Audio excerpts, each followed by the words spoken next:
오늘 말씀의 제목은 완성을 이루시는 하나님 이렇게 잡아보았습니다. 계속해서 우리 사무엘하 22장 다윗의 찬양시 승전가를 우리가 부분 이렇게 살펴보고 있는데, 지난 시간에는 하나님께서 다윗을 강한 용사로 세우셨다. 그래서 싸움을 가르치시고 전쟁에 뛰어들게 만드신 하나님, 싸우게 하시는 하나님을 우리가 살펴보았다면, 이제 그 이어서 38절로 46절의 오늘 말씀은 그 싸움의 결과가 어떻게 되었는지, 그것은 바로 완전한 승리를 얻게 하셨다라는 거죠. 그래서 제목을 이제 완성을 이루신 하나님, 완전한 승리해서 완승입니다.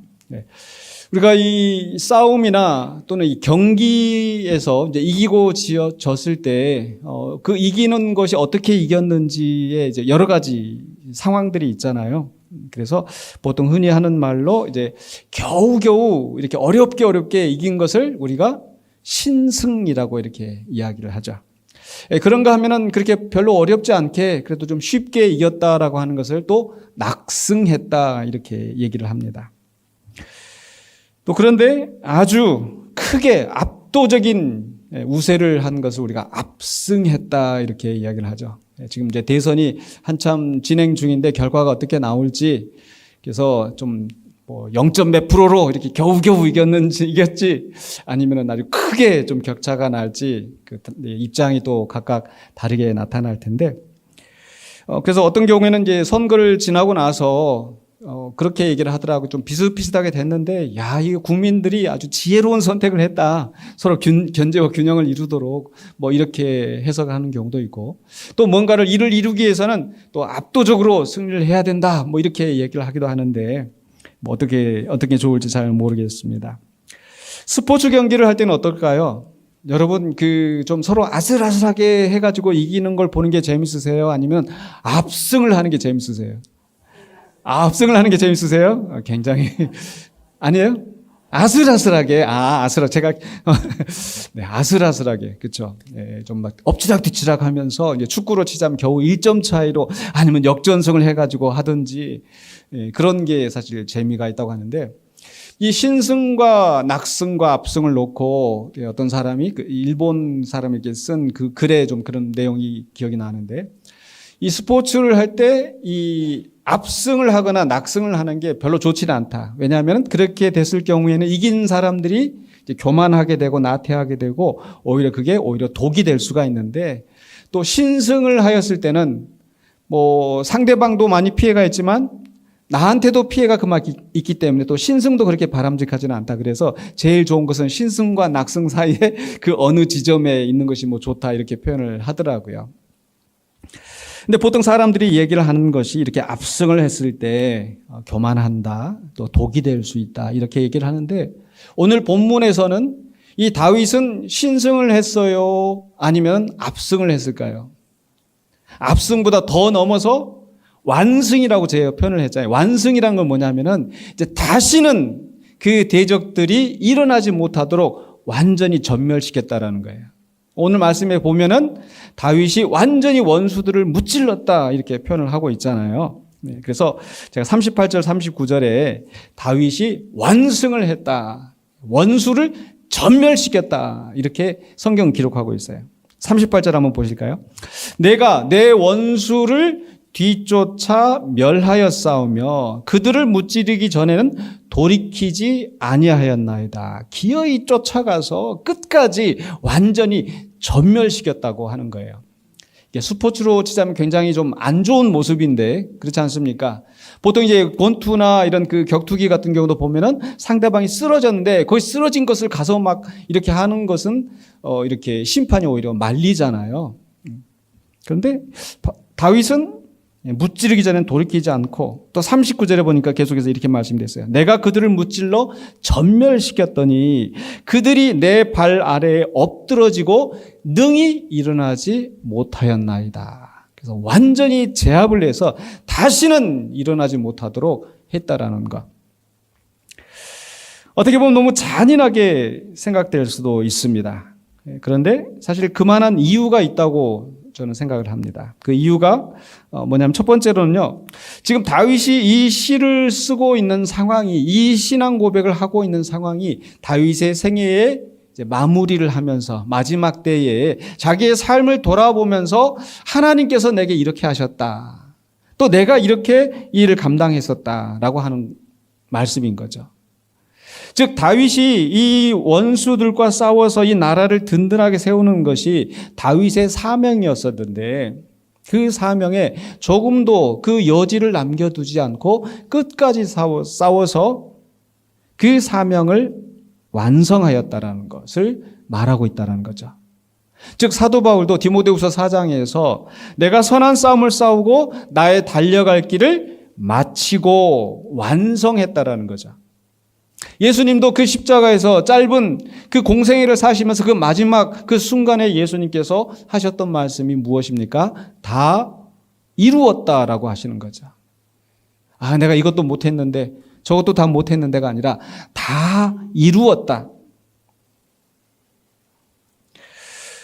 우리 성도의 싸움도 마찬가지일 것입니다. 지난 시간에 우리에는 싸움이 있다. 그 싸움은 우리의 욕심을 위한 것이 아니고 하나님의 나라와 영광을 위하여서 또 우리가 감당해야 할 그 사명을 감당하는 것이 우리의 싸움이 될 것인데 그런데 우리의 생애 마지막 때에 내가 이것도 했어야 되는데 저것도 했어야 되는데 이렇게 하면은 참 얼마나 안타깝겠어요.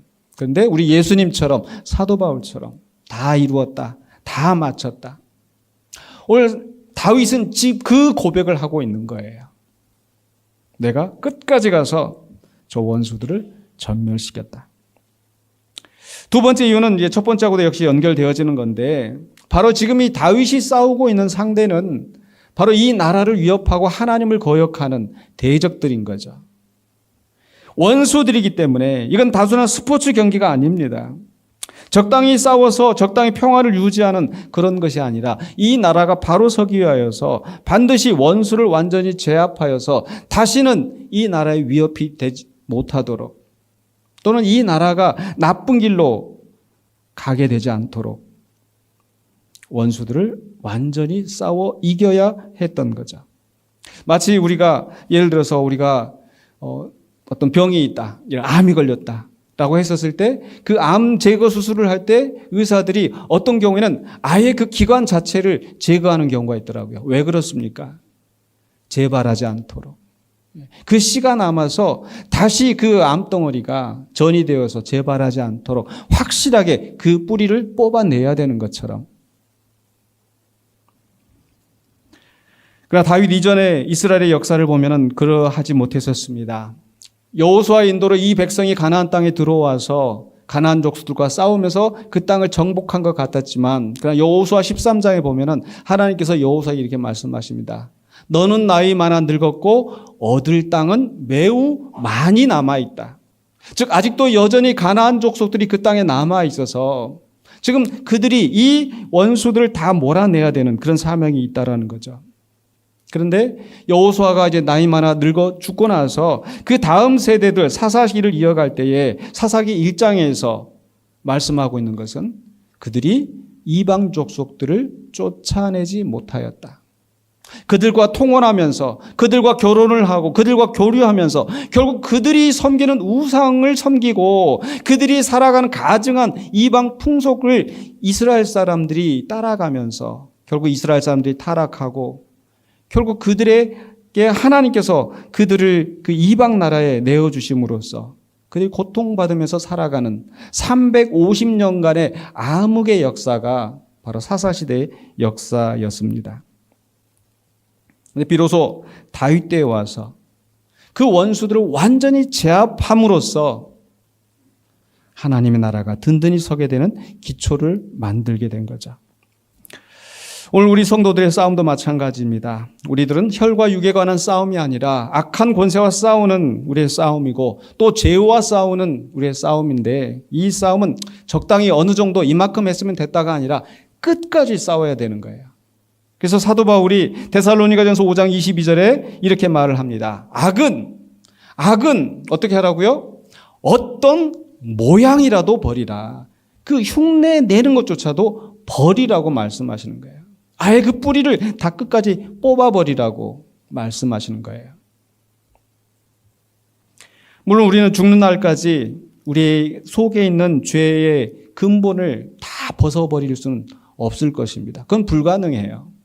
그러나 정말 뿌리까지 뽑아버린다는 그런 각오로 우린 죄와 싸우고 악한 권세와 싸워야 합니다. 세 번째로는요, 다윗이 이렇게 원수들을 끝까지 전멸시켰다라고 말씀하는 그 이유는 바로 이 다윗의 승리가 바로 예수 그리스도의 승리를 예표하는 것이기 때문에 그러합니다.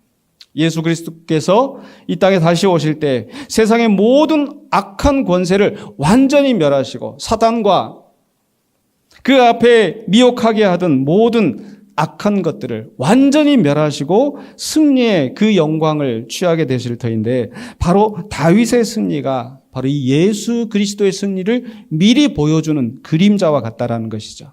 그렇기 때문에 다윗은 완전한 승리를 이루었다라고 고백을 하고 있습니다. 그런데 두 번째로는요, 40절로 43절까지의 말씀 속에서는 바로 그 승리를 이룰 수 있었던 이유가 무엇이었는가? 바로 하나님의 도우심이 있었기 때문이라는 겁니다. 먼저 40절과 41절에서 하나님이 다윗에게 능력을 주심으로 도움을 주심으로 이길 수 있었다라고 다윗은 고백합니다. 22장 40절에 이는 앞서 나온 말씀대로 이 원수들을 전멸시킬 수 있었던 이유는 주께서 내게 전쟁하게 하려고 능력으로 내게 띠띠우사 일어나 나를 치는 자를 내게 굴복하게 하셨사오며 계속해서 41절에 주께서 또 내 원수들이 등을 내게로 향하게 하시고 등을 내게로 향하게 한다는 말은 무슨 말이에요? 원수들이 도망가게 만드신다는 거잖아요. 그래서 내게 나를 미워하는 자를 끊어버리게 하셨음이니이다. 제가 주보에다도 이 요약을 개요를 쓰면서 성경 구절을 표시를 했는데 앞서는요 38절과 39절에서는 내가 가서 무찔렀습니다. 내가 끝까지 싸웠습니다. 이렇게 하고 있는데 지금 이 구절에 와서는 주께서 하신 일입니다. 내가 잘나서 내가 힘이 세서 내가 강해서가 아니라는 거예요. 다윗은 어떤 사람입니까? 믿지 않는 사람들도 다윗은 알 정도로 다윗과 골리앗 유명하잖아요. 그 어렸을 때부터 그 거인과 싸워서 이겼던 용사. 그가 왕의 사위가 되고 군사령관이 되었을 때 사람들이 백성들이 노래를 합니다. 사울이 죽인 자는 천천히요 다윗이 죽인 자는 만만이라. 즉 모든 사람이 인정할 만한 다윗은 그런 영웅이었어요. 그런데 그가 왕이 되고 나서 또 이 모든 원수들을 완전히 가는 데마다 다 이겼다고 했는데 그랬을 때 이 다윗의 위세와 영광이 얼마나 대단했겠습니까? 그런데 다윗은 그 모든 것이 하나님이 하신 일이다. 하나님이 내게 힘 주셔서 하나님이 내게 싸우게 하셔서 하나님이 저 적군들을 물리치셔서 바로 그 승리가 이루어졌다라는 거죠. 바로 이러한 다윗의 고백은 이미 신명기를 통해서 주신 말씀과 일맥상통합니다. 즉 신명기에서는 너희가 하나님의 말씀에 순종하라. 하나님을 온전히 섬기라. 그리하면 어떻게 된다라고 말씀하냐면 28장 7절에서 여호와께서 너를 대적하기 위해 일어난 적군들을 네 앞에서 패하게 하시리라. 그들이 한 길로 너를 치러 들어왔으나 네 앞에서 7길로 도망하리라고 말씀하시죠. 바로 하나님 앞에 순종하였을 때 하나님께서 원수들을 이기게 하신다라는 거예요. 원수들이 도망가게 하신다라는 거죠. 근데 반대로 순종하지 않고 하나님의 말씀을 거역하면 28장 25절에 신명기 여호와께서 내 적군 앞에서 너를 패하게 하시리니 네가 그들을 치러 한 길로 나가서 그들 앞에서 7길로 도망할 것이며 네가 또 땅의 모든 나라 중에 흩어지고 하나님께서 이 이스라엘 백성이 하나님의 택하신 백성이라고 해서 무조건 이기게 하신다라는 게 아니에요. 하나님의 말씀에 온전히 순종하고 하나님을 따를 때 하나님께서 그들을 이기게 하신다라는 거죠. 근데 앞서 다윗은 어떻게 말씀했습니까? 다윗은 하나님의 마음에 합한 자로서 하나님의 말씀을 전심으로 순종하고 완전한 삶을 살기 위해서 애를 썼다라고 고백하고 있지 않습니까? 그런 다윗이었기 때문에 하나님께서 다윗이 완전한 승리를 얻게 하신 거예요. 그런가 하면 반면에 42절로 43절에서는 이 대적들은 도움을 얻지 못했다. 다윗은 하나님께서 능력 주시고 도와주셔서 승리하게 하시지만 대적들은 도움을 얻지 못했다. 42절에 이렇게 말씀합니다. 그들이 도움을 구해도 구원할 자가 없었고 그들이 믿는 우상, 그들이 믿는 신은 헛것이기 때문에 아무리 외쳐도 들어주지 않아요. 도와주지 않아요. 그런데 여호와께 부르짖어도 대답하지 아니하셨도다. 여호와께 부르짖으면 어떻게 되었을까? 그럼에도 불구하고 하나님이 응답하지 아니하셨다라고 이야기를 합니다. 왜 그럴까요? 예레미야 33장 3절에 이렇게 말씀하거든요. 너는 내게 부르짖으라. 내가 내게 응답하겠고 네가 알지 못하는 크고 은밀한 일을 내게 보이리라. 여러분, 이것은 분명히 하나님께서 우리에게 주신 약속인 걸로 믿습니다. 그러나 그렇다고 해서 무조건 하나님 앞에 부르짖으면 그냥 하나님이 다 들어주실까요?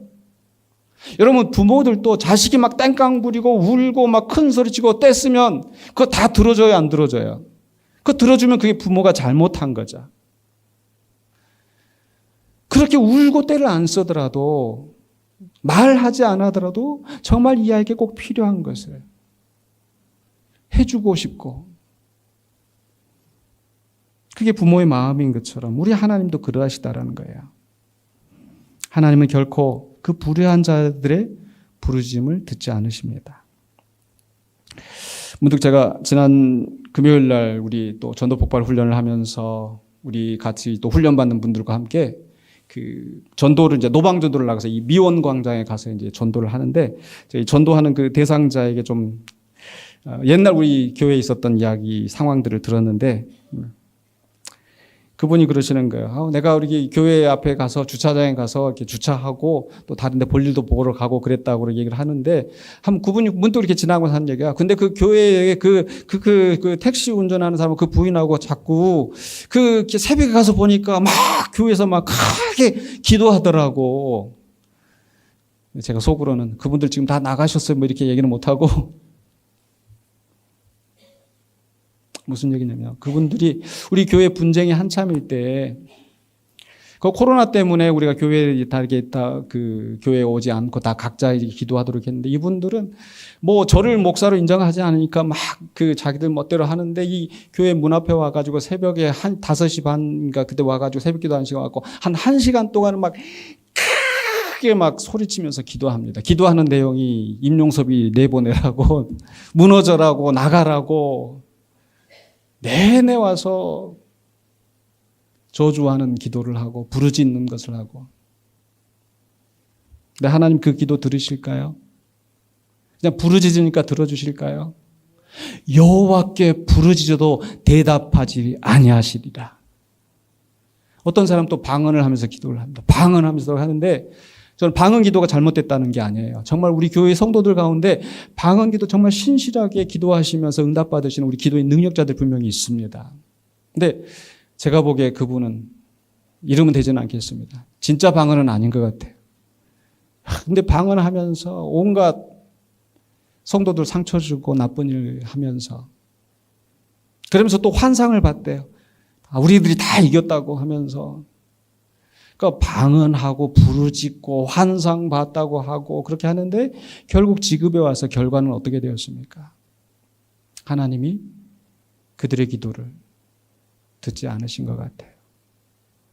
우리 성도들 말씀을 사모하며 하나님의 온전한 그 인도하심을 따라가겠노라고, 그렇게 조용하게 그 길을 나온 우리 성도들을, 그 기도를 하나님께서 들으신 줄로 믿습니다. 오늘 다윗은 그런 얘기를 하는 거예요. 아무리 대적들이 부르짖어도 대답하지 아니하셨다. 그 말은 하나님이 완전히 내 편이시라는 거예요. 믿습니까? 그래서 오늘 여러분 교동문에도 시편 118편 6절로 8절에 여호와는 내 편이시라. 내가 두려워하지 아니하리니 사람이 내게 어찌할까? 여호와께서 내 편이 되사 나를 돕는 자들 중에 계시니 그러므로 나를 미워하는 자들에게 보응하시는 것을 내가 보리로다. 여기서 하나님이 내 편이 되셨다는 것은 내가 멋대로 내 마음대로 사는데 하나님이 그저 내 편 들어서 다 문제 해결해 주셨다? 그게 아니잖아요. 다윗은 어떤 사람이라고 그랬어요? 하나님의 마음에 합한 자, 하나님의 말씀에 순종하는 자. 그러니 하나님이 편들어주지 않으시겠습니까? 다윗이 하나님의 편이 되었기 때문에 하나님이 다윗의 편이 되어주셔서 그가 어디로 가든지 이기게 하신 줄로 믿습니다. 그냥 부르진다고 되는 게 아니고 하나님 편이 돼야 돼요. 하나님하고 한 편 먹어야 돼요. 하나님하고 깐부가 되셔야 돼요. 어떤 인간처럼 하나님도 까불면 나한테 죽어 이렇게 하면 안 되고 겸손하게 우리가 하나님의 종이 되고 하나님의 편이 되었을 때 하나님이 내 편이 되어주셔서 나를 이기게 하실 줄로 믿습니다. 그래서 다윗이 43절에 이렇게 고백하는 거예요. 내가 그들을 땅에 티끌같이 부스러뜨리고 거리에 진흙같이 밟아 헤쳤나이다. 하나님이 내 편이 되어주셨기 때문에. 땅에 티끌같이 부스러뜨렸다는 건 뭐예요? 시군중 먹이었다. 쉽게 이겼다. 물론 결코 쉽지 않았었겠지만 그러나 지나놓고 봤었을 때 야, 하나님이 인도하셨구나. 하나님이 나를 강하게 세우셔서 저 강한 원수들을 그렇게 이길 수 있게 하셨구나. 하나님의 도우심으로 이길 수 있었다라는 거예요. 오늘 우리 성도들도 이기는 비결이 바로 하나님이 우리와 함께 하실 때, 하나님이 도우실 때 우리는 이길 수 있는 것을 믿으시기 바랍니다.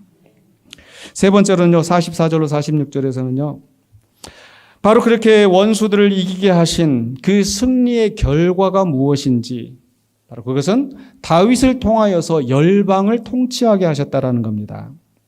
44절 보실까요?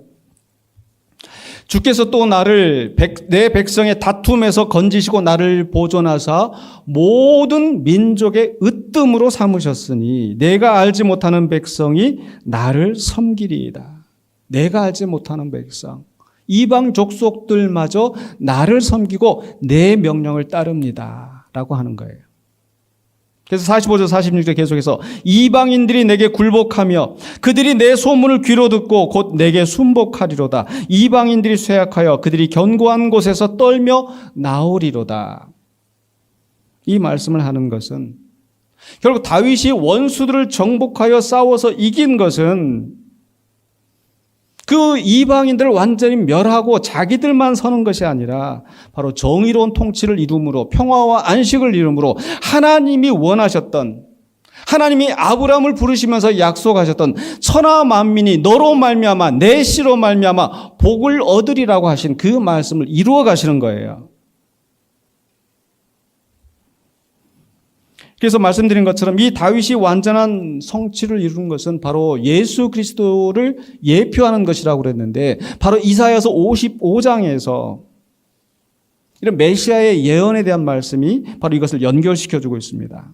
이사야서 55장 3절로 4절에 내가 너희를 위하여 영원한 언약을 맺으리니 곧 다윗에게 허락한 확실한 은혜이니라. 보라, 내가 그를 만민에게 증인으로 세웠고 만민의 인도자와 명령자로 삼았나니. 다윗에게 허락한 확실한 은혜, 즉 다윗의 후손이 그 왕권을 이어갈 것이라고 하는 그 약속이 비록 이사야 시대에 또 그 이후에 바벨론 포로로 끌려가면서 모든 것이 끝장난 것 같았지만 하나님께서는 반드시 그 다윗에게 약속하셨던 그것을 이루어 가시기 위하여서 만민의 인도자로 만민의 명령자를 세우신다고 말씀하신 거예요. 그래서 이사야서 55장 5절에 계속해서 보라, 네가 알지 못하는 나라를 내가 부를 것이며 너를 알지 못하는 나라가 내게로 달려올 것은 여호와 내 하나님 곧 이스라엘의 거룩하신 이로 말미암음이니라. 이는 그가 너를 영화롭게 하였느니라. 즉 이 하나님께서 이 메시아를 높이 영화롭게 만왕의 왕 만주의 주로 세우셔서 그가 알지 못하는 많은 나라들이 그를 섬기게 될 것이라. 이게 어떻게 이루어졌습니까? 바로 예수 그리스도를 통하여서. 아마 우리 예수님이 우리 대한민국을 아셨을까요? 물론 하나님의 아들이시니까 다 아셨다고 할 수도 있겠지만, 그러나 인간으로서는 대한민국이 어딘지, 중국이 어딘지, 모르셨을 수도 있겠죠. 그런데 그 알지 못하는 모든 나라들이 예수를 나의 주, 나의 왕으로 고백하면서 그분을 섬기게 된 거예요. 그래서 이 승리의 결과는 뭐냐? 다윗이 원수들을 정복하고 이기고 그들 위에 군림하고 자기의 욕심을 채우는 것이 아니라 결국 이방인들까지 통솔하여서 정의로운 나라를 이루고, 즉 그것은 하나님의 나라, 하나님의 구원을 이루는 역사라는 겁니다. 이것은 우리들에게도 굉장히 중요한 교훈을 줍니다. 즉 하나님께서 우리를 이기게 하시는 것은 나 잘 먹고 잘 살게 하려고 나를 높이시려고가 아니라 나를 통하여서 천하만민이 복을 얻게 하시려는, 나를 통하여서 하나님의 나라가 확장이 되어지고 하나님의 영광이 드러나게 하시는 그 일을 위하여 우리를 사용하신다는 거예요. 즉 그래서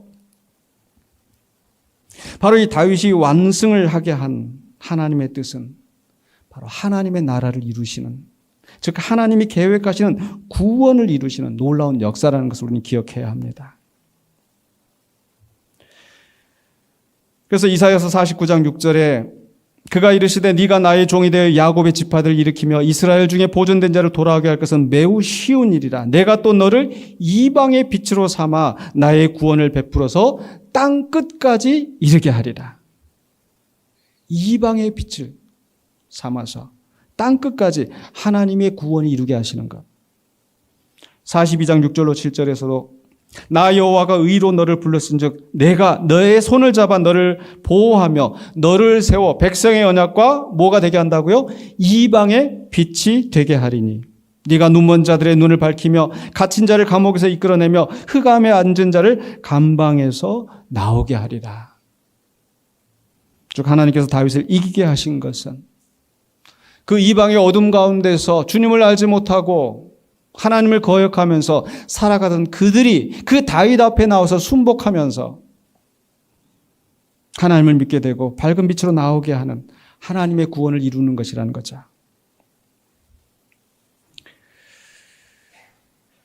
정치적인 이야기를 하자는 건 아니지만 지금 이제 대선이 이제 지난 목요일 금요일인가요? 네.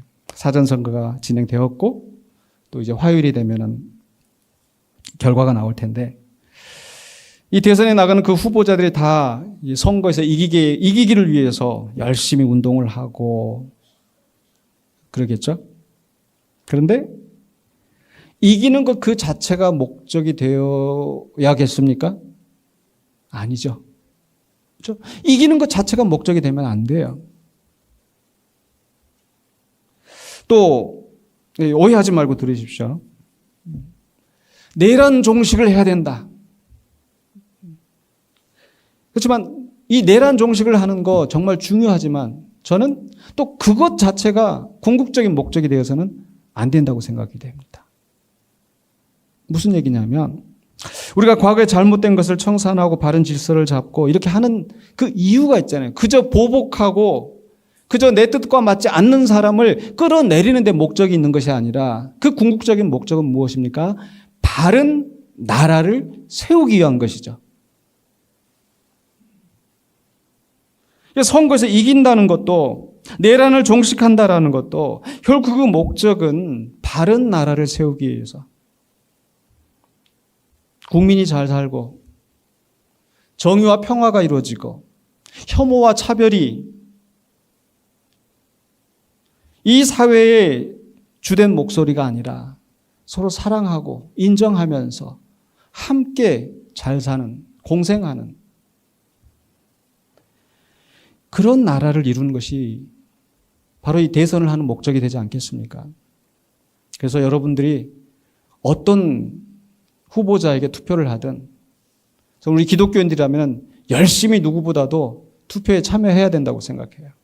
누구를 찍는지는 여러분들이 하나님 앞에 기도하면서 정치적인 식견을 또 높여가면서 그리고 그 목적은 바로 나라를 바로 세워가며 우리 계속해서 우리 대표 기도하시는 분들이 빼지 않고 기도하시는 것, 하나님을 경외하고 국민들을 섬기면서 정말 바른 이 나라를 세워가는 그런 사람이 세워질 수 있도록 기도하지 않습니까? 마찬가지로 다윗을 이기게 하신 하나님은 바로 다윗을 통하여서 공의로운 하나님의 통치를 이루게 하시는 것이 목적이었었고, 바로 그것은 예수 그리스도를 통하여서 성취되는 줄로 믿습니다. 그런데 그것이 예수 그리스도에게만 성취되는 것이 아니라 또한 우리에게서도 성취되는 걸 믿으시기 바랍니다. 즉, 이 이사야서 55장에서 이방의 빛으로, 이사야서 49장과 42장에서 이방의 빛은 분명히 메시아를 예언하고 있는 말씀이지만, 사도행전 13장 47절로 48절에 보면요, 사도 바울과 바나바가 복음을 증거하면서 이것을 자신들에게 적용하고 있어요.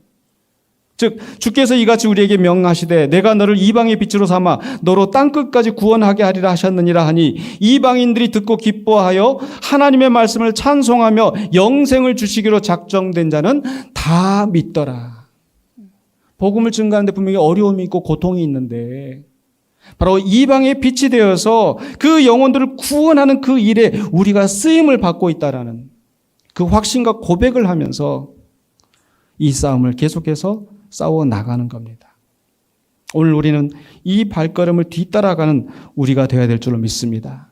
분명히 다윗이 완전한 승리를 이루게 하신 것은 모든 원수를 멸하시고 만왕의 양 만주의 주로서 높임을 받으시고 열방을 통치하시는 우리 예수님을 예표하는 것이며, 또한 우리 예수님을 따라서 그 영적 전쟁에 임하는 우리 성도들이 궁극적으로 승리하며 영광을 누리게 될 것을 약속하시고 보장하시는 말씀인 줄로 믿습니다.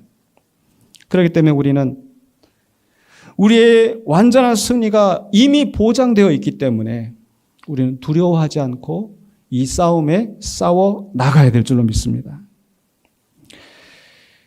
전도 현장에서 일어났던 이야기 한 가지만 더 나누도록 하겠습니다. 저와 또 함께 또 다른 팀들이 가서 전도하러 이제 여기저기 다 돌아다니는데, 교회 주변으로 어느 곳에 갔더니 그분들이, 그 전도 대상자 이런 이야기를 하는 거예요. 그 영광교회 신천지로 다 넘어갔다고 그러던데.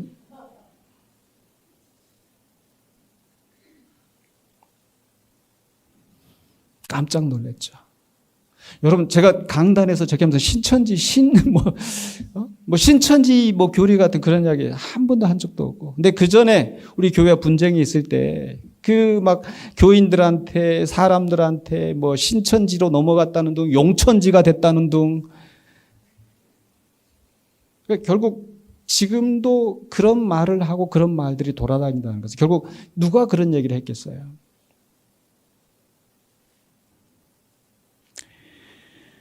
우리 교회에 불만을 품고 나갔던 사람들이